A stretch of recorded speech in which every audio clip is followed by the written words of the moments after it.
All adults know that deep down because all adults were once little. Yet we still do it. Time after time. We fail at being human beings.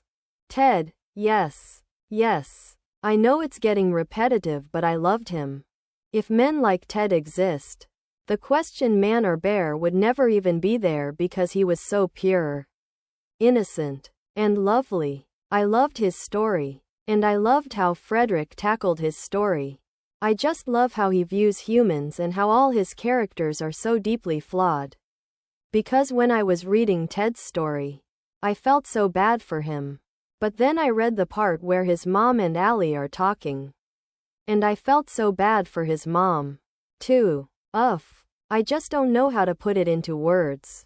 But wow, it was just amazing to read. His whole scene with his brother was so sweet.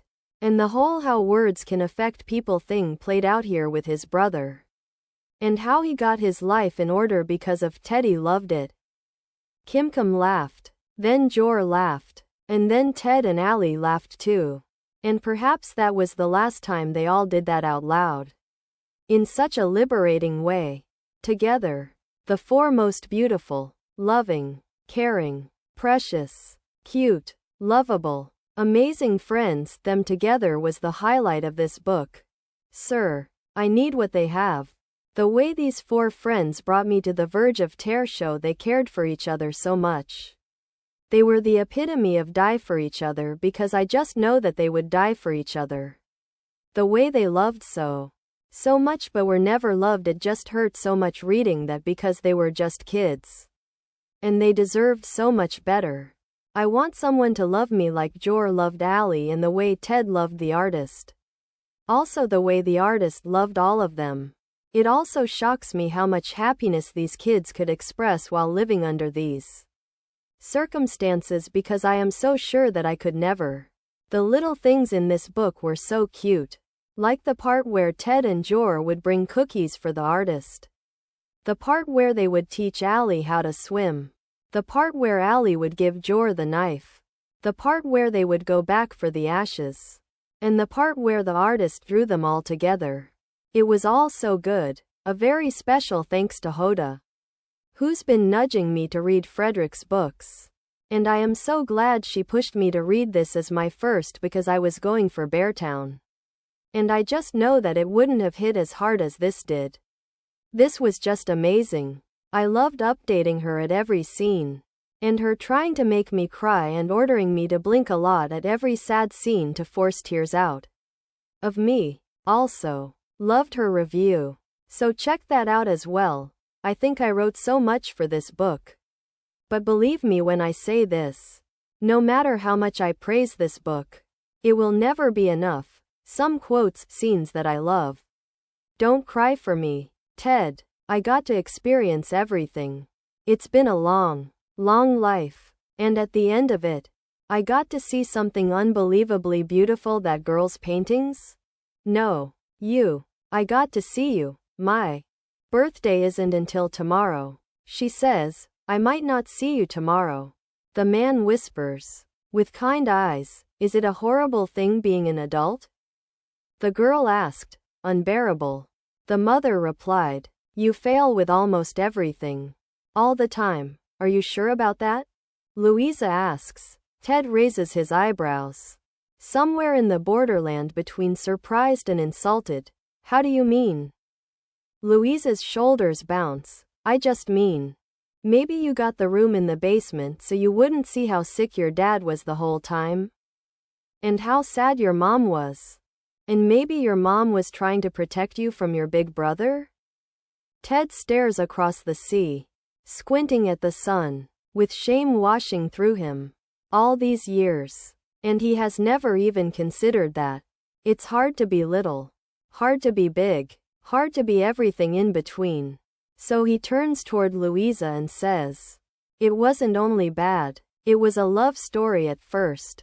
My mom and dad's marriage." Then her eyes grow wide in anticipation. Because she loves love stories, so he tells it to her the way it was once told to him. "I could never have lived there without him. I would just have lain awake all night waiting for him to come home.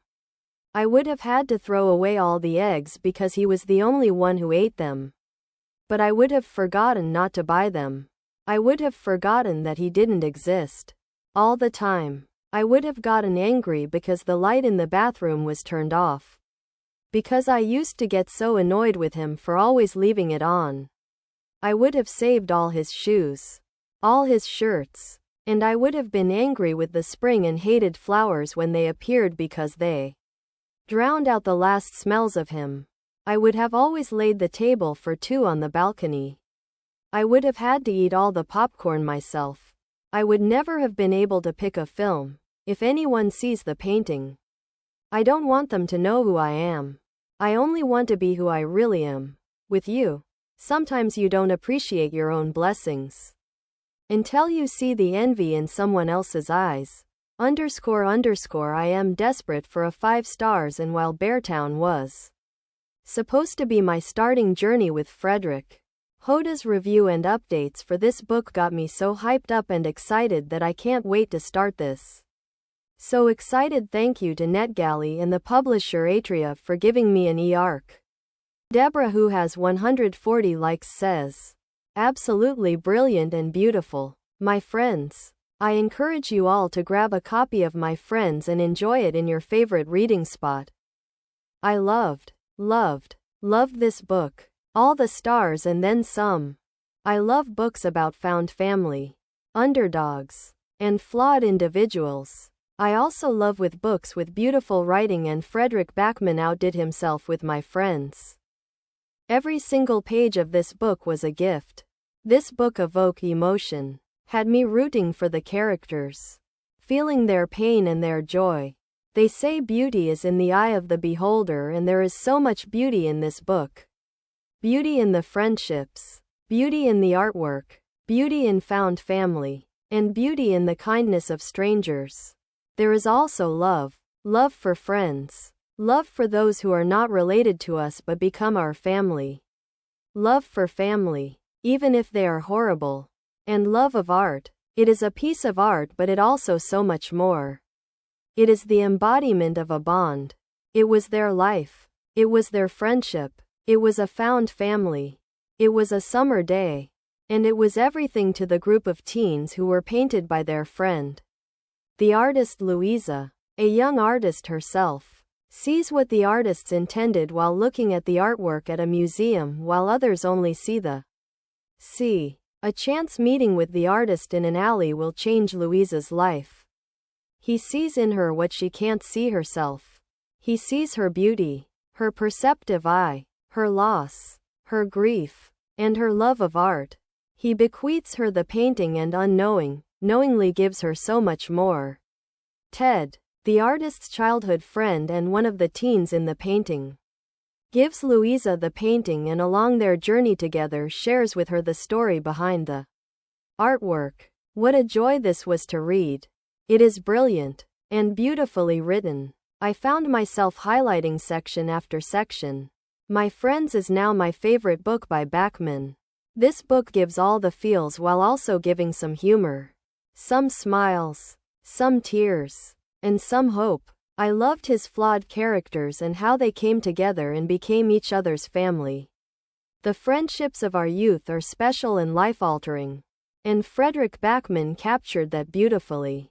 Plus, the ending, priceless, told in 2 timelines.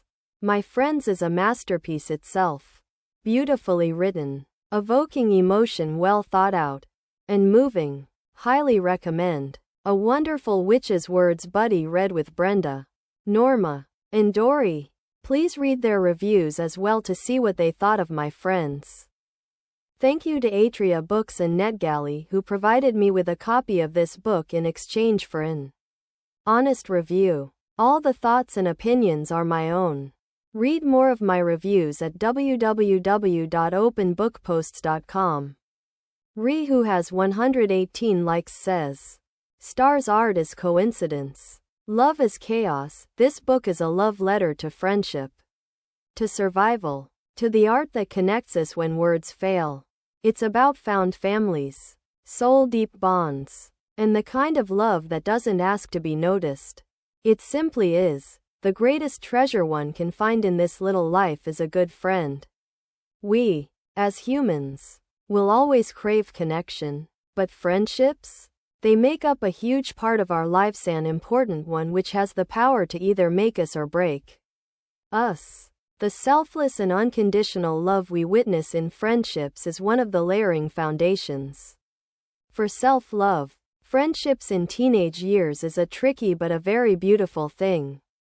Those friendships either stay with you for a lifetime, or they end up being a figment of imagination that later on hurts to even remember, so you try to bury it deep within those forgotten memories.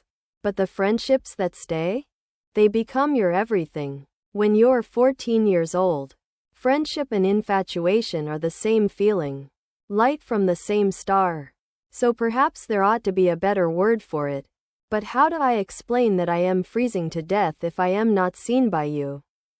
Fredrik's words feel like both a punch and a bomb to my heart. He is one of the most talented authors I have ever read about. You know, when you read a book and then that realization hits, what if that person never decided to give life to this story? What if they never became a writer? This world would feel incomplete without Fredrik's words. I have never read an author's words that feel like home to me. Like I could curl up in those words and feelings he evokes in me and never get out. It's as if he's speaking in a language I've always understood but never heard aloud until now. This is a painting of laughter. And you can only understand that if you're full of holes. Because then laughter is a small treasure. Jor, Ali, Teddy, and the artist are not just friends, they are the missing pieces of each other's souls, who fill each other with so much love, comfort, respect, support, trust, and care. I love the emphasis on love, friendship, and art in this story. In their story, art was the catalyst, friendship was home, and love was the quiet revolution, the force that changed everything without asking for anything in return. Everything was so beautifully tragic, mingled together in this one giant ball of tragedy and trauma, but also temporary happiness, contentment, and eternal love. Even though they were vastly different from each other, sought comfort in each other's lives. They all knew things about each other, things no child should become a witness to so early in life, and they stood, they stayed, they helped, they fought, they loved, they lived, they survived, together and for each other. Oh, to be loved the way they love each other, as if those 4 teenagers 25 years ago weren't a love story, belonging to each other forever. Impossible to separate, ashes or not. The way they loved each other was something out of this universe. Words will never do justice to their love. From an outsider's perspective, they were 4 delinquent kids, always problem creators. Never the smart, intelligent, normal kids. No one ever tried to see inside their hearts. Never became an ear to the conversations they had. The laughter they laughed. Never became an eye to the things they did for each other. The story they were writing together as friends. Friends is a such simple word, but for them it meant everything. To them, friendship wasn't just a part of life, it was life itself. Ted suddenly plucked up the courage and whispered into the darkness, "I love you." The fire crackled. The waves lapped. The wind crept under their dresses. Then Allie whispered, "I trust you. I love you and I trust you." The artist smiled. "Garbage." Jor muttered, "Louisa, my sweet, hilarious, kind-hearted girl." She was always seen as the rebellious teenager who painted walls with graffiti because she was violent and didn't respect art. But there was so much beneath that hurtful persona. She's been abandoned and hurt by so many in her life. And yet she still tries to find something better in all the ugliness of the world. Her journey throughout the book was so beautifully written. Her grief. How she found a friend and a guardian in Teddy. How she embraced her art and herself through their story. And how Teddy and she found something more than just kinship in those loud and chaotic moments on the train. When I was standing in front of that painting, I forgot to be alone. I forgot to be afraid. "Do you understand?" she says. Of course Ted understands. If you've experienced it once, you never forget it. Jor is the heartbeat of this book. He deserves the world. He is one of the strongest, loudest, bravest, and most courageous characters I have ever read about. Jor was described as a small teenage boy, but he was the biggest one in their group. With the biggest heart, biggest fierce loyalty, biggest smile, and the biggest love in his heart. This boy never backed down from anything. He never lived for himself, but for others. He loved others when they couldn't love themselves. He fought for his friends. He gave them hope when he never had it for himself. He gave them everything he could when he was just a kid himself. Jor is the most selfless person I have ever read about in a book. He was just a kid forced to play the role of protector. And he played it so well that people mistook him for a menace. Jor loved hard. He's the kind of friend who will never leave you alone in your hardest times. Who will fight your battles even if it leaves him bruised, and Jor was used to pain. I want to give all my happiness to him. Jor tried to save everyone he loved. It was like he knew he had a clock inside him, counting down to destruction. So he was in a hurry to fix everything for all of us. Teddy, my small, quiet man. He is such a nice person. So selfless and empathetic. He loved deeply in his own way. And everyone who got to be loved by him is one of the luckiest people ever. Teddy is not a man of words, but he always had a way of expressing his love and care through his actions. Teddy never had a normal childhood, always living under the constant fear of losing loved ones. His story with his brother broke me but also healed me after they had that talk. He provided so much without anything in return. And sure, he behaved like a grumpy, cranky old manal that was just his way of protecting himself from another heartbreak of losing someone. For Ted, it's impossible to come home now, he realizes. Because home was the people. Allie, my favorite big-hearted girl. She is so precious and beautiful. Inside and out. Allie is loud and chaotic like Jor, always having the worst ideas, but ones that make up the best part of their memories. She, like others, didn't have an easy life, always working hard to earn love when it was supposed to be given freely. Her true friends loved her as Allie, the girl who never stopped joking and fighting with Jor. She left such a lasting impression on me with her story. Her friendship and love with Jor were so beautiful. There was so much love and care between them. So much that sometimes I wonder, is it ever possible to love this much when you don't even understand yourself? She said she trusted us, never that she loved us. Because trust meant more to her than love. The artist was a lost soul who never found himself. Because people around him always wanted him to be normal. People forgot how lucky it is to be your own unique person in this world. And what is normal? According to normal people, The artist was supposed to be loved unconditionally for his personality, for his talent, for his perspective, not suppressed and hated for being different. The only people who ever embraced him and his artistic talent were his friends. I really loved seeing him and Teddy together in the future. However small that time was.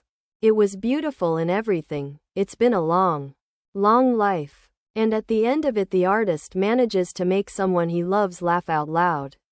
So that every single wall sings. It would take less to make you believe in God. Teenagers themselves are chaos and vulnerability in motion, often misunderstood as a menace to society from an adult's perspective. Backman's My Friends reframed how I see them. I, as a bitter adult, may never understand them now. But I was once a teenager myself. And those feelings started bubbling up to the surface the moment I started reading this book. These characters clutched my heart with all their power and strength and never let it go. It took me days to finish it.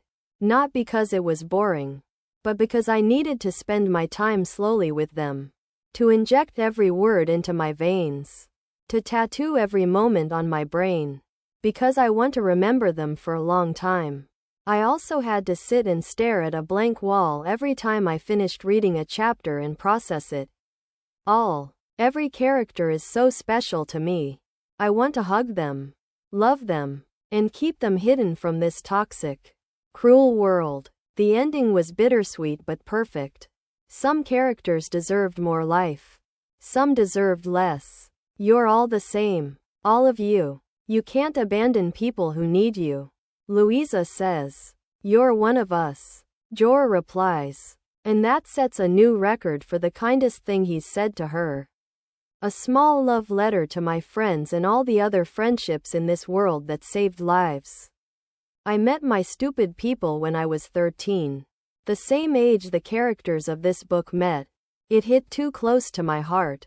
13 is a fascinating age. This may not be the biggest number. But for kids who are stepping into this new world full of potential and beauty, with a very wide perspective, it becomes a consequential part of their lives.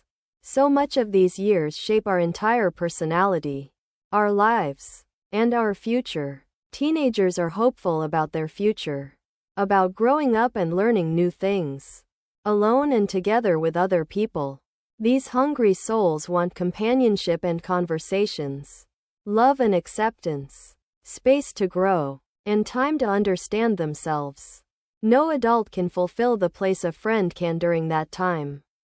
I am beyond thankful to have found that with my friends.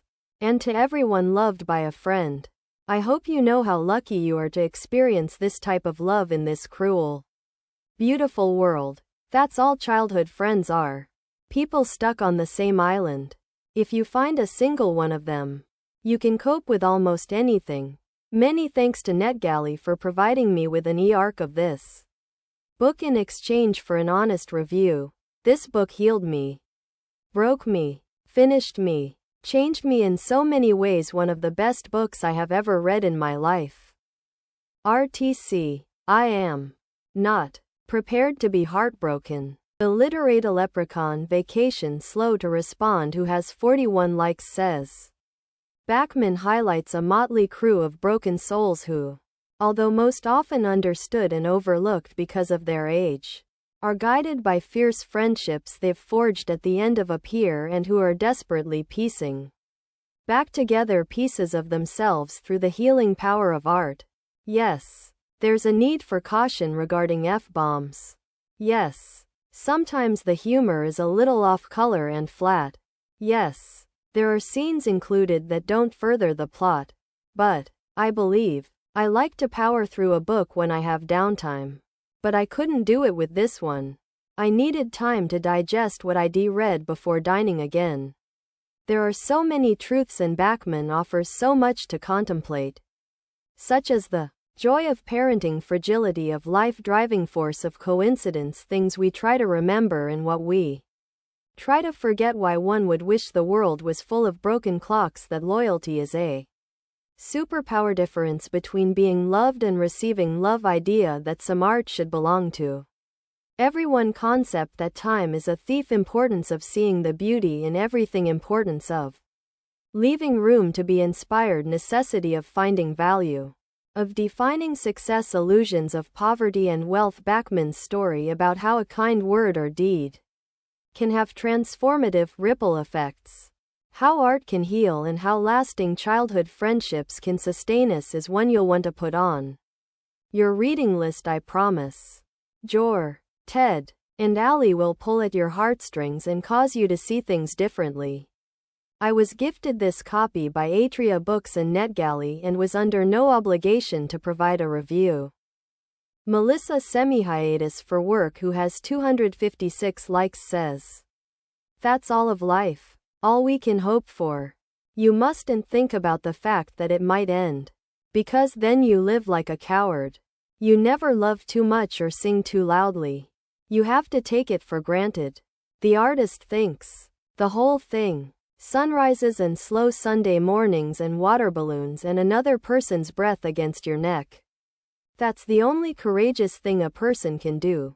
Deeply moving story of friendship and art and everything in between. A few shortcomings. Too much telling in the first half rather than showing is the major thing. But it is more than made up for with the gorgeous tale. This is the story of 4 friends and one girl who needs to connect with them. 25 years ago, 4 teenagers forged a bond that circumstances can never break. One of them goes on to become a famous artist, and the first painting he created serves as a catalyst for what happens in the future. I think it's best to just go with this story. You really don't need to know what it's about, because Backman's writing stands on its own regardless of the subject matter. His words paint a picture of flawed people looking for connection, looking to find their true selves. I know there are readers who just don't connect with his writing style, but I am not one of those. I love the stream of consciousness writing, where I get to know the thoughts of the characters despite how broken they might be, and I am able to join them in their journey. I think his characters are so viscerally real because he puts himself into them. His writing is raw and vulnerable and incredibly meaningful due to that vulnerability. His writing makes me think and feel, and that's exactly what I want a book to do. Backman remains my absolute favorite. I voluntarily reviewed a complimentary copy of this book. All opinions are my own.